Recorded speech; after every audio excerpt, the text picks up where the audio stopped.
Do you ever feel like your mind just won't shut off after a breakup? You've replayed the same conversation thousands of times. You analyze every little thing you did or didn't say, and you catch yourself wondering if they've moved on, and you wonder if you will ever be able to move on, or if you'll ever stop thinking about them. And even when you try to distract yourself and think positive, it just kind of makes things worse, or it only works for a few minutes before that mental loop just comes back, spinning and distracting you from your present life every day. If that sounds familiar, you are not alone. And in this episode, I'm going to show you how to stop overthinking and stop overanalyzing your breakup and your past and your ex by learning how to embody your reframes. Now, I talked about what reframes are in my past videos, so if you haven't watched those yet, go back, watch them after this video.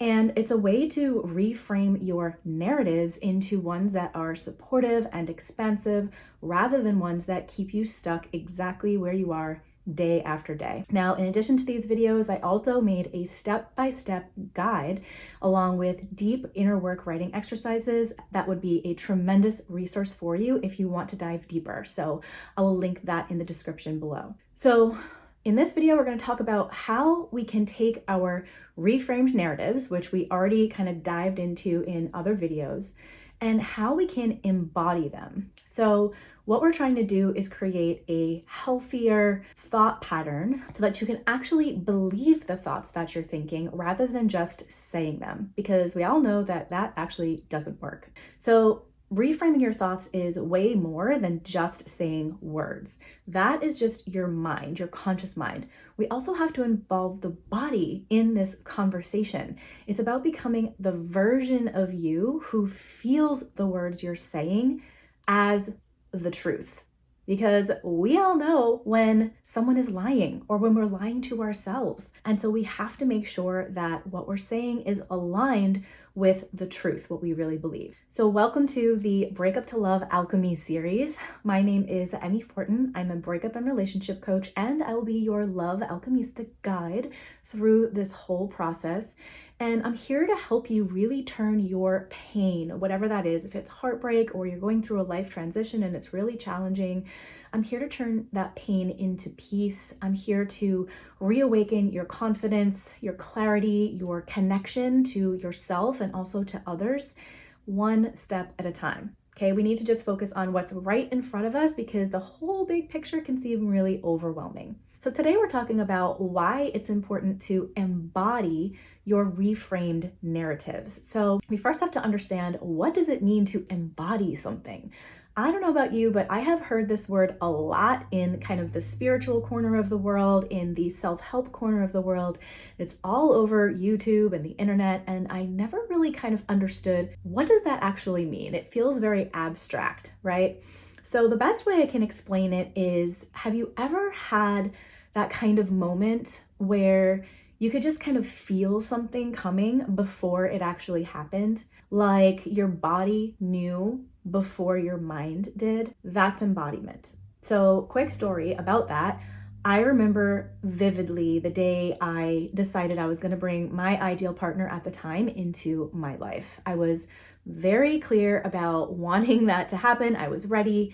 And at that point, I had been dating on and off of apps and just going on probably at least 100 first dates. And I'm not exaggerating about that. I was really just stuck in this pattern. I was losing hope, and I had a lot of the same thoughts showing up. Maybe you have some of these too.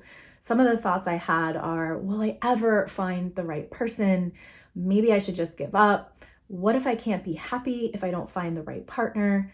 Everyone else seems to have it figured out. Why not me? So these are the looping thoughts that I was having about my dating experience, my relationship experiences every single day. And the thoughts felt really real because I was repeating them so often. And I had also been in the energy of those thoughts.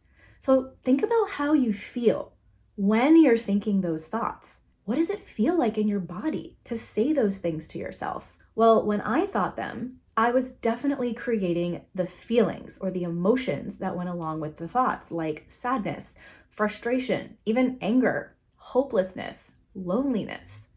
So my thoughts were creating these feelings and I was repeating them every day. So one day I had this realization, because I've always been a huge fan about learning about manifestation and kind of quantum physics. And I also have a science background in biology. So I love to kind of understand how I could merge those two things. And what I was learning about is that in order to manifest what you want, in order to bring things into reality, you need to be in the energy of the thing that you're trying to create.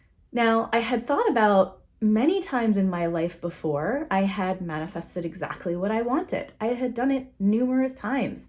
I did it with the teaching job that I wanted after I finished my master's degree. I was like right out of school, I was like, I'm getting a job. And boom, it literally fell into my lap. Someone literally handed me a piece of paper. It was an older lady who had clipped out something in the newspaper. It was a job opportunity. And she literally said, here, apply for this job. And I mean, she kind of came out of nowhere. I was like, wow, okay. So the point is that I've manifested things that I wanted, like my teaching job, like travel adventures that I've been on, like my close circle of friends, anytime I've wanted to bring someone new into my life. And when I thought about how I did those things, at the time I didn't really think about how I was doing them. I was just doing it. But when I really reflected on how that happened, the answer was always the same. Basically, I could feel what I wanted and the energy of how it felt to already have those things first, before they ever even happened. So before they already came into my reality, I was embodying them. So that's what it means to feel embodied. So I thought, if I could get all these other things in my life, why wouldn't it be the same for love? And why wouldn't it be the same for attracting my ideal partner? So to embody something means to make an abstract idea, like I'm worthy of love, make it real and tangible in your body through your energy, your body language, and most importantly, your daily actions. So it's a difference between thinking of a new belief versus becoming the new belief, or the feeling, or the embodiment that you want to experience. So here's the thing. Your body and your nervous system do not change just because you say a new sentence. So they change when you feel safe enough to believe that new sentence could be true. That's where embodiment comes in. So when you embody a reframe, and again, I keep using this word reframe, essentially it's just a narrative that maybe was showing up over and over and over that we've changed to feel supportive and expansive versus one that's negative and keeps you stuck, okay? So again, we did that in other videos. It's also in my guide. So if you want to learn how to do that, make sure you do that step first. So when we're embodying a reframe, we're training the body to experience the emotional state that matches the new belief, even before the external proof actually arrives, okay? So that's how you start rewiring your subconscious mind. That's how your energy begins to shift consistently. From a scientific perspective, every time you think a thought, you're essentially firing a neural pathway. The more often you repeat that pathway and feel its consequence, the stronger that pathway becomes. So when you feel the energy of peace, of love, of self-trust in your body, you're programming your brain to recognize that state as your new normal. And if we think about what this means metaphysically, spiritually, it's all about being in alignment. You've probably heard this term a lot. When your thoughts, your emotions, your energy match the reality that you want, you become a magnet for it. You pull it toward you. You no longer have to chase healing or chase love because you're embodying it already. So how do we do that? Let's talk about how to embody your reframed narratives in a practical and grounded way. So think back to the reframes you did in steps 3 and 4 of my 5-step process. Again, go back, watch those videos, do the exercises. And it's the reframes that maybe started with even though, blah, blah, blah, or I made the best decisions I could with what I knew at the time, right? But you're being specific to what your thoughts are. Pick whatever one reframe that you created and think of one that feels the most powerful or the most true for you. So take that narrative and then close your eyes just for a moment. Take a slow, deep breath, tune into your body, and ask yourself, what would it feel like in my body if this statement were completely true? Take a moment to sit with your body, breathing. What would it feel like in my body if this statement were completely true? Maybe you'll notice that your body, your shoulders relax, or maybe your chest opens, or maybe you breathe more easily. Do you sit up straighter? Do you feel lighter? Maybe you even smile. That's embodiment. It's not forcing yourself to believe anything. It's allowing yourself to feel the energy of your new truth, even if it's just for a few seconds at a time. This is a practice. So, it happens to me all the time. When I do my morning meditation, I feel amazing a lot of times afterwards, and I'm holding a specific state. But then what happens? You go to work or you talk to someone who is like they're in a bad mood or whatever, and then all of a sudden, boom, it like messes up your energy, right? That's why it's a consistent practice. It's your responsibility, my responsibility, to take ownership of your own state, right? Which is thinking thoughts that are supportive for you and then feeling what that feels like in your body, breathing and letting go of anything that doesn't. So this holds true as well when your old thoughts come back into your brain, which they will, okay? They've been there a long time.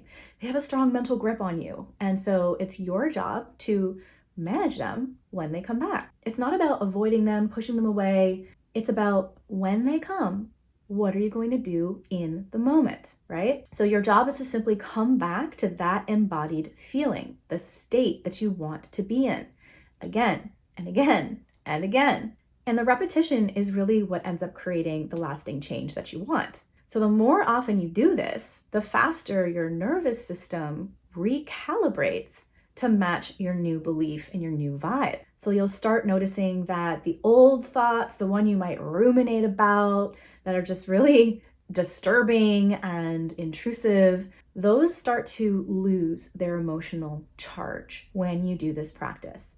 You'll stop overanalyzing what went wrong in your breakup or in your life, not because you're avoiding it, but because you are integrating it, okay? So it's almost like when we reject something, it makes the friction stronger. So when we reject these negative thoughts that we keep having, it almost creates more internal resistance, right? More inner conflict. So rather than rejecting something inside of ourselves, we integrate it. How can we work with it? How can we get curious about it? How can we understand it? How can we kind of support the shift that needs to happen around the belief or the statement? So when you can do this, this is when your outer world starts catching up with your inner world. You'll notice things happen almost like right away, okay? I've noticed that I am really, really powerful. Like when I'm in a downward spiral, like boom, one thing happens after another that is, I would see as like negative. But when I am in my expansive, happy, joyous, peaceful, loving state, great things happen one after the next. And I want you to pay attention to that as well. So as you move through today's exercise, just remember this is not about being perfect. It's about practice over and over. And the more you do it, the better you get at it, the just more natural it becomes. Every time you return to your new truth, which are your narratives that you align with, even after you slip into an old pattern, you are becoming that upgraded version of yourself, a version that knows how to alchemize thoughts into power. Remember, alchemy is all about transforming one thing into another. So we're going to transform our pain into wisdom. We're going to transform heartbreak into expansion and even opportunity. If this episode resonated with you, I would love for you to share in the comments, what are the statements, put them in the comments, that you are embodying. What are your new reframes, and what does healing look like for you? If you have anything you want me to expand on in this video, I can make another video, leave it in the comments as well. And if you're ready to keep rewiring your thoughts and your energy, make sure you're subscribed to this channel so you don't miss any new videos, and join the Breakup to Love Alchemy Circle. We have like-minded people going through very similar things just like you, and we're coming together and we're working through my 5-step system, and we're supporting each other. We're sharing our stories. We're also learning tools and holding each other accountable, and so much more. So you don't have to do this alone. Why? Why should you? So I'll link that in the description below as well. Let me know if you have any questions. We'd love to have you. Remember, we are all alchemists, which means that no matter where your point A is, you have the power to transform your thoughts, your energy, your life from the inside out. So I will see you in the next video.